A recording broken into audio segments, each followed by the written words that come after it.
Hi there, thanks for showing up to the April 9th edition of Essay Today. I'm Jake Reiner. Tonight we're joined by Essay Vice President Allie Curtis, who's here to talk about Mayfest as well as her work with international students. And of course, Essay President Dylan Lustig will join us to talk about the budget hearings. But first, we kick off with your campus headlines. The SU Advocacy Center kicked off its annual Take Back the Night campaign today. The goal of the campaign is to educate the campus community about the effect of sexual and relationship violence. Events planned to help raise awareness include a rally Wednesday night, followed by a march throughout the Syracuse campus. There will be a speak out following the march where those affected by violence have a chance to tell their story. This week, Philanthropy Week here at SU. As part of the week, SU will be recognizing 3 individuals and an organization with the Orange Circle Award. The award honors members of the Orange community who have done extraordinary things in service. The recipients this year are All-Star CAST, a group where drama students and people with disabilities from the community come together to create theater. Also receiving awards is SU Emeritus Trustee Eric Mower and fellow trustee Judith Mower. Broadcast journalist Angela Robinson will also be recognized. The awards will be given at a luncheon tomorrow at the Sheraton Hotel. Well, hopefully all your questions will be answered about the outlook of the economy this Thursday. New York Federal Reserve Bank President and CEO William Dudley is set to visit the Maxwell School here at SU this Thursday. Dudley serves as the Vice Chairman of the Federal Open Market Committee. His address will focus on the economic outlook for the U.S. and Europe. The Money Talk will be in Eggers Hall, room 220 at 11 a.m. Well, today was the first of 5 spring reception days for admitted students. Over 1,200 students and family members came to the school. They were given tours around campus and residence halls, ate lunch on the Carrier Dome turf, and had the chance to meet with student organizations on the Hill. The next spring reception day is Friday, so mark your calendars.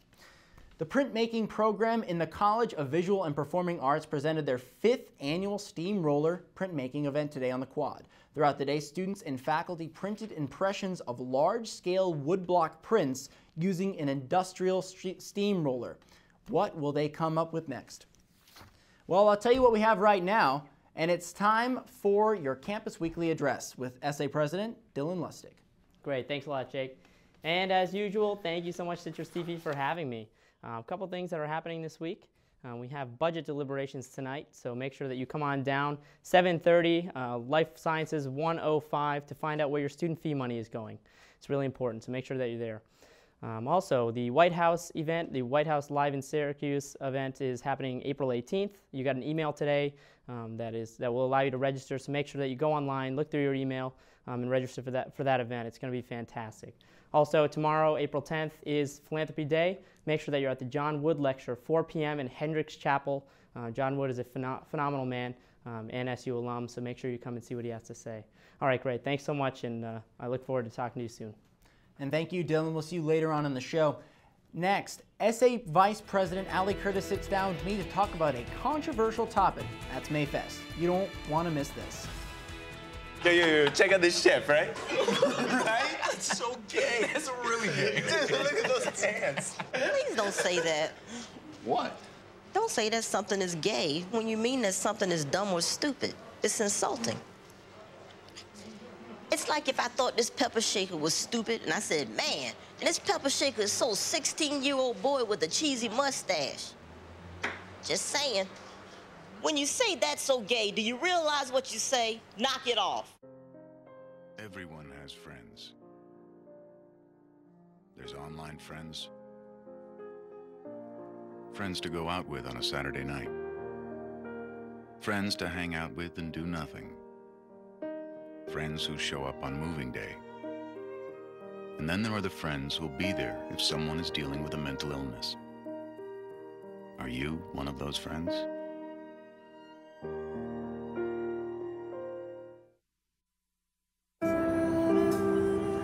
You realize that 49 million Americans struggle with hunger? That's 1 out of every 6 Americans. These people are around us every day. They're our friends, they're our coworkers, their kids go to school with our kids. Sometimes we're not even aware that they're struggling. This problem is closer than you think. But so is the solution. Play a role in ending hunger. Visit feedingamerica.org/hunger and find your local food bank. as SA Today steamrolls on. Joining us now is SA Vice President Allie Curtis. Allie, how's it going? It's going well. Thank you, Jake. Well, we're talking about a controversial topic. A lot of people have been a little outraged, a little disappointed, confused about Mayfest, as well as Block Party on later that night. Right. So it's coming up at the end of this month, and as I know today, the schedule was released.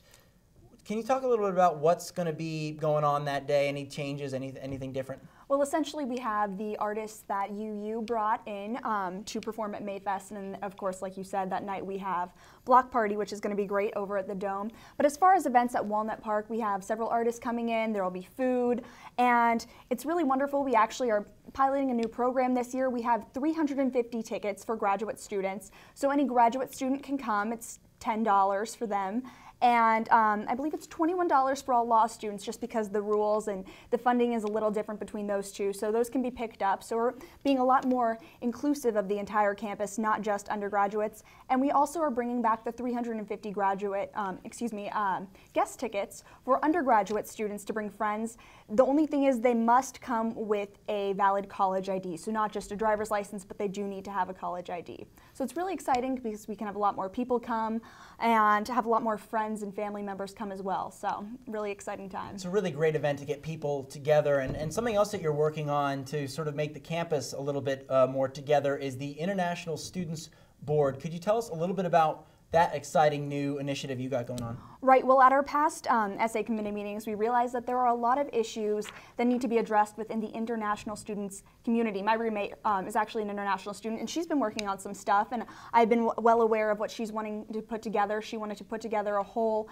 group of different students from different nationalities to come together and teach each other about their countries. And then I realized there's another student group who thinks that there needs to be a better mentor-mentee program going on with international students and having a strong mentor when they come here. And thirdly, we realized that there has been some research going on that, maybe international students don't have, the proper acclimation period in the classroom, because American education can be very different from that in other countries. So we decided to kind of bring these three big initiatives together and working on furthering that research and figuring out what it is we need to do and installing that much stronger mentor program here. So any other international student issues, we've decided to bring together in a committee that I will be heading. So it's an exciting time here because we can really focus on that demographic of Syracuse University. Very innovative idea. Allie Curtis, SA Vice President, thank you very much. Stay tuned. Plenty more to come as our own Amanda Harry tells us how SA is trying to make it safer to protest on campus. And then SA President Dylan Lustig joins us. We're talking money. Stay tuned. We are different. Society should aspire to be more like us. Be part of the first class. Get energized. Get outside. Hold on, guys. It's gonna get bumpy. And get moving. Experience the power of physical activity.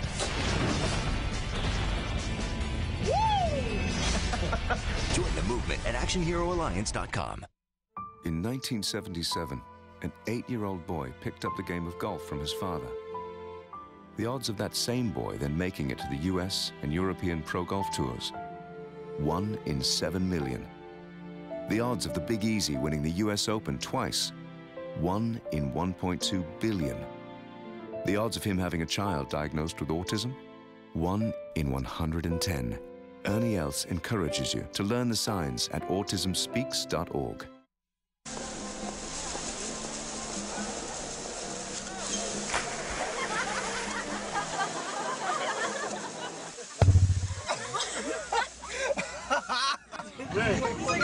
My dad's one of the producers. Bring this week.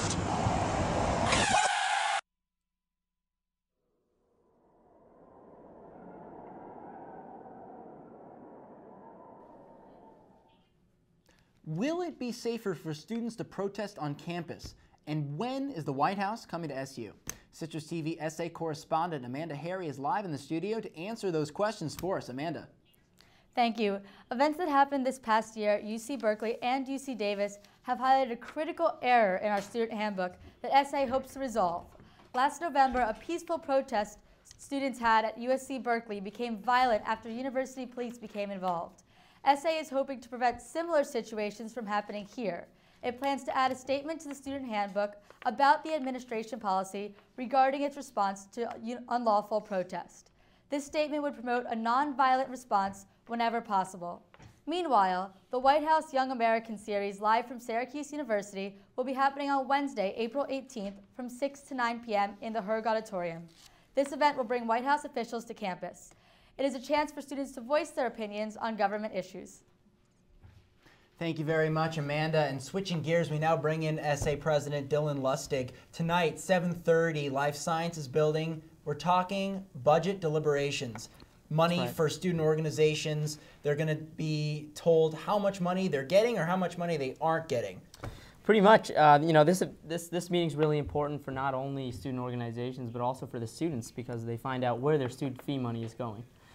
So it's a process. And you know, sometimes it gets a little intense at the meeting, so it's bound to be an experience no matter what happens.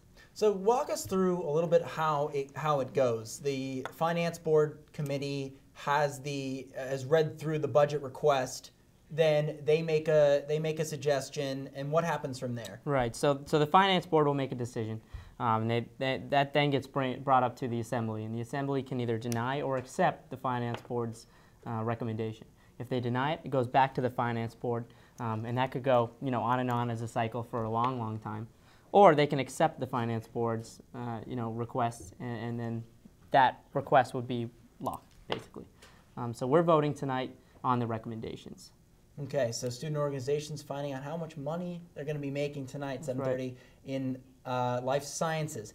Let's move over to another topic that's kind of interesting about the ATMs around campus in dorm halls.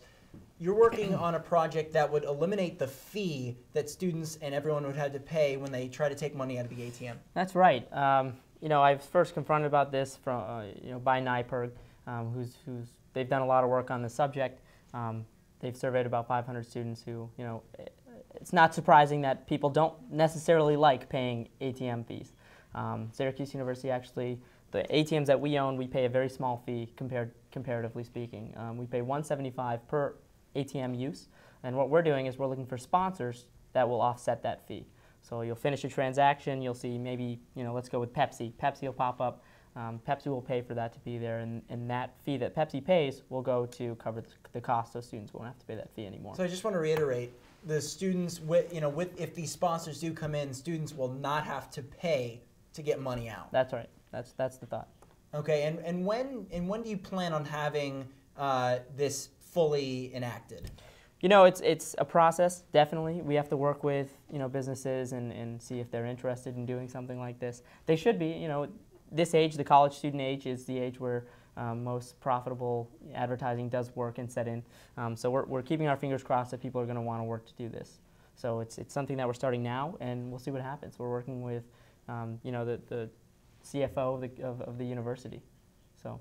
Okay, SA President Dylan Lustig, thank you very much. Thank really you, Jake. Exciting stuff. That's all the time we have for tonight. For Dylan, Allie, and Amanda, I'm Jake Reiner. SA meeting is tonight at 7:30 in the Life Sciences Building. Hopefully, you'll join us for CitrusTV live at 6 tomorrow night and next Monday for another edition of SA Today.